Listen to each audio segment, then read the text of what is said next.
अपने mummy papa की शादी की 10वीं बरसगांठ के उपलक्ष्य में हुई भव्य पार्टी की यादें आज भी मेरे दिलो दिमाग में तरोताजा हैं। वह पार्टी लंबे समय तक हमारे परिचितों के बीच चर्चा का विषय बनी रही थी। पार्टी क्लब में हुई थी। करीब 500 मेहमानों की आवभगत वर्दीधारी वेटरों की पूरी फौज ने की थी। अपनी अपनी रुचि के अनुरूप मेहमानों ने जमकर खाया और देर रात तक डांस करते रहे। इतने सारे गिफ्ट आए कि पापा को उन्हें कारों से घर पहुंचाने के लिए अपने दो दोस्तों की सहायता लेनी पड़ी। मेरे लिए वे बेहद खुशी भरे दिन थे। हमने एक बड़े घर में कुछ महीने पहले शिफ्ट किया था। मेरी छोटी बहन रेखा और मुझे अपना अलग कमरा मिला। मम्मी ने उसे बड़े सुरुचिपूर्ण ढंग से सजाया था। अपने नए दोस्तों के बीच मेरी धाक शुरू से ही जम गई। मेरी साइकिल या जूते, कपड़े हों या स्कूल बैग, हर चीज सबसे ज्यादा कीमती और सुंदर होती। मेरे मम्मी पापा दोनों सर्विस करते हैं और मेरी हर इच्छा को फौरन पूरा करना उन्हें अच्छा लगता है। तुम सब मुझसे जलो मत, मैं बहुत खुशहाल हूँ। अपने दोस्तों के सामने ऐसी डींगे मारते हुए मेरी छाती गर्व से फूल जाती। अपने दोस्तों की ईर्ष्या भरी प्रतिक्रियाएं मैं मम्मी पापा को बताता तो वे दोनों खूब हंसते। मेरे बच्चों को सुख सुविधा की हर चीज मिलेगी और वह भी बेस्ट क्वालिटी की, ऐसा आश्वासन पापा से बार बार पाकर मेरा चेहरा फूल सा खिल जाता। राहुल बेटे, हमारे ठाट बाट देखकर हमसे जलने वालों में तुम्हारे दोस्त ही नहीं बल्कि रिश्तेदार और पड़ोसी भी शामिल हैं। इनकी बातों पर कभी ध्यान मत देना। कुत्तों के भौंकने से हाथी अपनी मस्त चाल नहीं बदलता है। माँ के मुंह से अक्सर निकलने वाला आखिरी वाक्य अपने ईर्ष्यालु दोस्तों को सुनाने का मैं कोई अवसर नहीं चूकता। मम्मी पापा दोनों अच्छी पगार जरूर लेते, पर फिर भी उनकी मासिक आय थी तो सीमित ही। घर के खर्चों में कटौती वे करते नहीं थे। बाजार में सुख सुविधा की आई कोई भी नई चीज हमारे घर अधिकतर पड़ोसियों के यहाँ आने से पहले आती। हर दूसरे तीसरे दिन बाहर होटल में खाना खाने का चौ हम सभी को था। महंगे स्कूल की फीस, कार के पेट्रोल का खर्चा, सबके नए कपड़े, मम्मी की महंगी प्रसाधन सामग्री इत्यादि नियमित खर्चों के चलते आर्थिक तंगी के दौर से भी अक्सर हमें गुजरना पड़ता। मम्मी पापा के बीच तनातनी का माहौल मैंने सिर्फ ऐसे ही दिनों में देखा। अधिकतर तो वे हम भाई बहन के सामने झगड़ने से बचते, पर फिर भी एक दूसरे पर फिजूल खर्ची का आरोप लगाकर आपस में कड़वे तीखे शब्दों का प्रयोग करते मैंने कई बार उन्हें देखा सुना था। मम्मी पापा, मैं बड़ा होकर डॉक्टर बनूंगा, आप अपना नर्सिंग होम बनाऊंगा, ढेर सारे रुपए कमाकर आप दोनों को दूंगा, तब हमें पैसों की कोई तंगी नहीं रहेगी। खूब दिल खोलकर खर्चा करना आप दोनों, वे दोनों सदा ऐशो आराम की जिंदगी बसर करें। ऐसा भाव बचपन से ही मेरे दिल में बड़ी मजबूती से कायम रहा। सबसे छोटी बुआ की शादी पर पापा ने 21,000 रुपए दिए, जबकि दादा दादी 50,000 की आशा रखते थे। इस बात को लेकर काफी हंगामा हुआ। मैं अपने किसी दोस्त से कर्जा लेकर 50,000 रुपए ही दे देता हूँ। पापा की इस पेशकश का मम्मी ने सख्त विरोध किया। पहली दोनों नंदों की शादी में हम बहुत कुछ दे चुके हैं। क्या आपके दोनों छोटे भाई मिलकर यह एक शादी भी नहीं करा सकते? हमारा हाथ पहले ही तंग चल रहा है, ऊपर से कर्जा लेने की आप सोचो भी मत। मम्मी को गुस्से में देखकर पापा ने चुप्पी साध ली थी। मेरे दादा दादी, दोनों चाचाओं और तीनों बुआओं ने तब हम से सीधे मुंह बात करना ही बंद कर दिया। सारी शादी में हम बेगानों से घूमते रहे थे। राघव, देख ले, अपनी जिम्मेदारी ढंग से ना निभा पाने के कारण कितनी बदनामी हुई है तेरी। दादी ने बुआ की विदाई के बाद आंखों में आंसू भरकर पापा से कहा। सबसे अच्छी माली हालत होने के बावजूद बहन की शादी में तेरा सबसे कम रुपए देना ठीक नहीं था। मेरी सहूलियत होती तो मैं ज्यादा रुपए जरूर देता। जो मैंने पहले किया उसे तुम सब भूल गए। जिस तरह से शादी में मुझे बेइज्जती किया गया है उसे मैं कभी नहीं भूलूंगा। पापा की आवाज में गुस्सा भी था और दुख भी। पुरानी बातों को कोई नहीं याद रखता बेटे। तुम दोनों इतना कमाने के बावजूद तंगी में फंस जाते हो, तो अपना जीने का दर्रा बदलो। ऐसी सानो शौकत व तड़क भड़क का क्या फायदा, जो जरूरत के वक्त दूसरों का मुंह देखो या किसी के सामने हाथ फैलाओ। दादी की इस नसीहत का बुरा मान पापा उनसे जोर से लड़ पड़े थे। उस शादी के बाद हमारा दादा दादी चाचा और बुआओं से मिलना जुलना ना के बराबर रह गया। मम्मी पापा के सहयोगी मित्रों के परिवारों से हमारे संबंध बहुत अच्छे थे। उनसे क्लब में नियमित मुलाकात होती और एक दूसरे के घर में आना जाना भी खूब होता। कक्षा 8 तक मैं खुद पढ़ता रहता और खूब अच्छे नंबर लाता रहा। इसके बाद पापा ने ट्यूशन लगवा दी। विज्ञान और गणित की ट्यूशन फीस 1500 रुपये मासिक थी। राहुल बेटा, पढ़ने में जी जान लगा दो। तुम्हारी पढ़ाई पर हम दिल खोल कर खर्चा करेंगे। मेहनत तुम करो, तुम्हें डॉक्टर बनना ही है। मेरे सपने की चर्चा करते हुए मम्मी पापा भावुक हो उठते। मैंने काफ़ी मेहनत भी की थी, पर 10वीं कक्षा की बोर्ड परीक्षा में मेरे सिर्फ 75% नंबर आए। पापा मम्मी को इस कारण काफ़ी निराशा हुई। मेरी समझ से तुमने यारी दोस्ती में ज़्यादा वक्त बर्बाद किया था। राहुल, उनके साथ सच संवर कर बाहर घूमने के बजाय तुम्हें पढ़ाई पर ध्यान देना चाहिए था। अगर अच्छा कैरियर बनाना है तो आगामी 2-3 सालों के लिए सब शौक छोड़कर सिर्फ पढ़ने में मन लगाओ। पापा की कठोरता व रूखापन मुझे बहुत बुरा लगा था। 11वीं कक्षा में मैंने साइंस के मेडिकल ग्रुप में के विषय लिए। अंग्रेजी को छोड़कर मैंने बाकी चारों विषयों की ट्यूशन पढ़ने को सबसे बढ़िया व महंगे कोचिंग संस्थान में प्रवेश लिया। वहाँ की तगड़ी फीस मम्मी पापा ने माथे पर एक भी शिकन डाले बिना कर्जा लेकर भर दी। कड़ी मेहनत करने का संकल्प लेकर मैं पढ़ाई में जुट गया।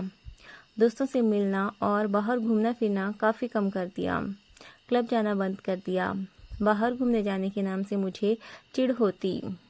मम्मी पापा, मैं जो नियमित रूप से पढ़ने का कार्य बनाता हूँ वह बाहर जाने के चक्कर में बिगड़ जाता है। आप दोनों मुझे अकेला छोड़कर जाते हो तो खाली घर में मुझसे पढ़ाई नहीं होती। मेरे खातिर आप दोनों घर में रहा करो प्लीज़। एक शनिवार की शाम मैंने उनसे अपनी परेशानी भावुक अंदाज में कह दी। राहुल, पूरे 5 दिन दफ्तर में सिर खपाकर हम दोनों तनावग्रस्त हो जाते हैं। अगर शनिवार इतवार को भी क्लब नहीं गए तो पागल हो जाएंगे हम। हाँ, बाकी और जगह जाना हम जरूर कम करेंगे। उनके इस फैसले को सुनकर मैं उदास हो गया। सुख देने व मनोरंजन करने वाली आदतों को बदलना और छोड़ना आसान नहीं होता। मम्मी पापा ने शुरू में कुछ कोशिश की, पर घूमने फिरने की आदतें बदलने में दोनों ही नाकाम रहे।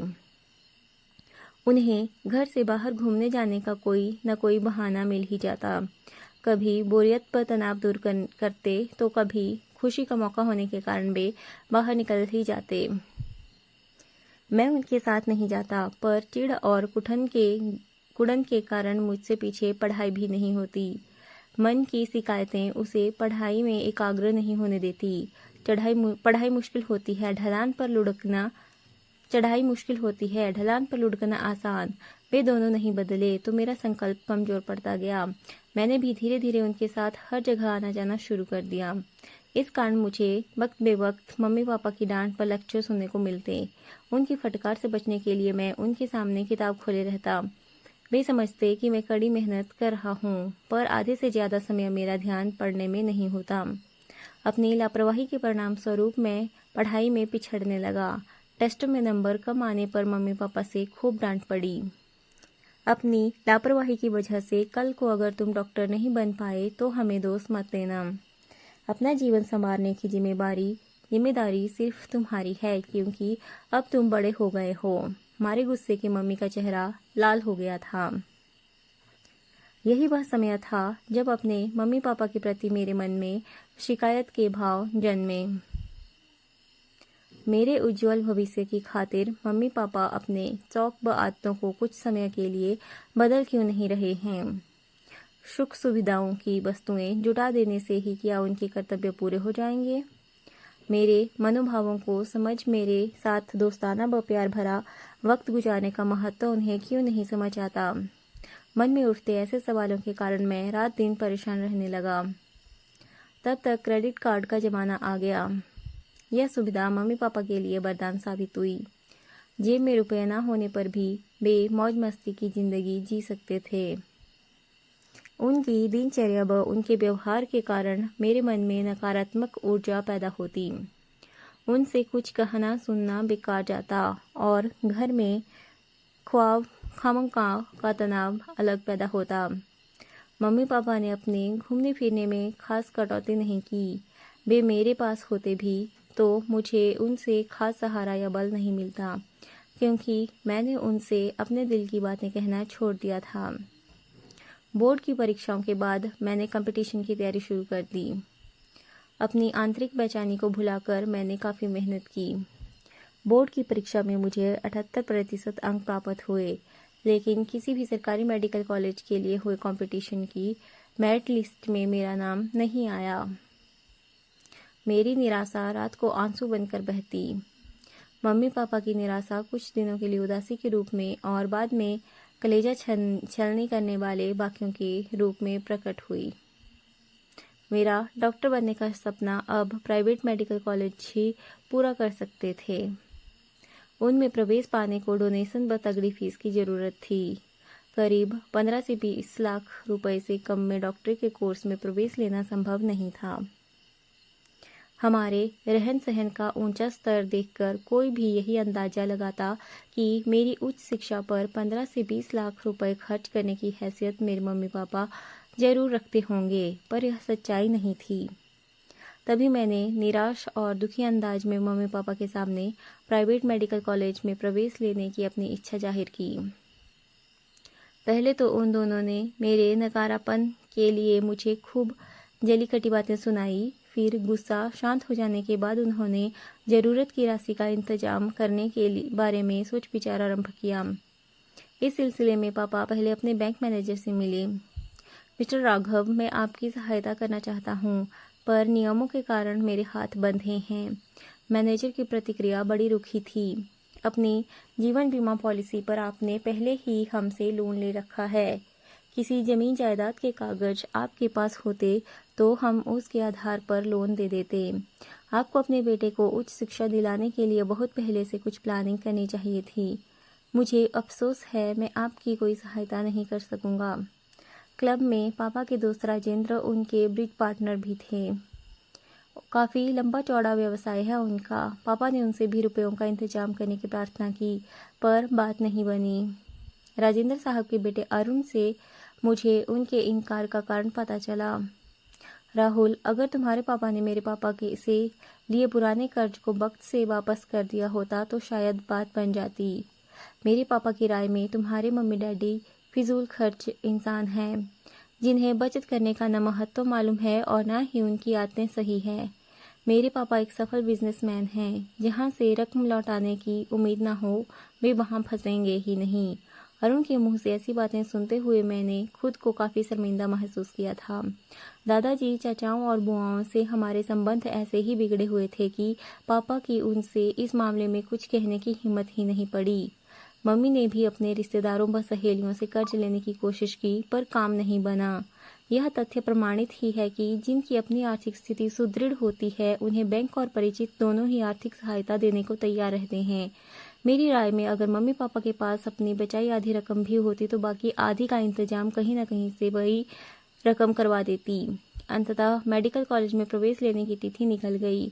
उस दिन हमारे घर में गहरी उदासी का माहौल बना रहा। पापा ने मुझे गले लगाकर मेरा हौसला बढ़ाने की कोशिश की तो मैं रो पड़ा। मेरे आंसू देखकर मम्मी पापा और छोटी बहन रेखा की पलकें भी भीग उठी। कुछ देर रोकर मेरा मन हल्का हो गया तो मैंने मम्मी पापा से संजीदा लहजे में कहा, जो हुआ है उससे हमें सीख लेनी होगी। आगे रेखा के करियर व शादी के लिए भी बड़ी रकम की जरूरत पड़ने वाली है। उसका इंतजाम करने के लिए हमें अपने जीने का ढंग बदलना होगा। मम्मी पापा, मेहनती और होशियार बच्चे अपने माता पिता से बिना लाखों का खर्चा कराए भी काबिल बन जाते हैं। राहुल, तुम अपनी नाकामयाबी के लिए न हमें दोस्तों और न ही हम पर बदलने के लिए बेकार का दबाव बनाओ। मम्मी एकदम से चिढ़कर गुस्सा हो गई। पापा ने मेरे जवाब देने से पहले ही उदास लहजे में कहा, मीनाक्षी, राहुल का कहना गलत नहीं है। छोटे मकान में रहकर फिजूल खर्च कम करके छोटी कार, कम खरीदारी और सत्य ही तड़क भड़क के आकर्षण में उलझने के बजाय हमें सचमुच बचत करनी चाहिए थी। आज हमारी गांठ में पैसा होता तो राहुल का डॉक्टर बनने का सपना जरूर पूरा हो सकता था। ऐसा होता तो वैसा हो जाता। ऐसे ढंग से अतीत के बारे में सोचने से चिंता और दुखों के अलावा कुछ हाथ नहीं आता है। मम्मी भड़क कर बोली, हमें भी अपने ढंग से जिंदगी जीने का अधिकार है।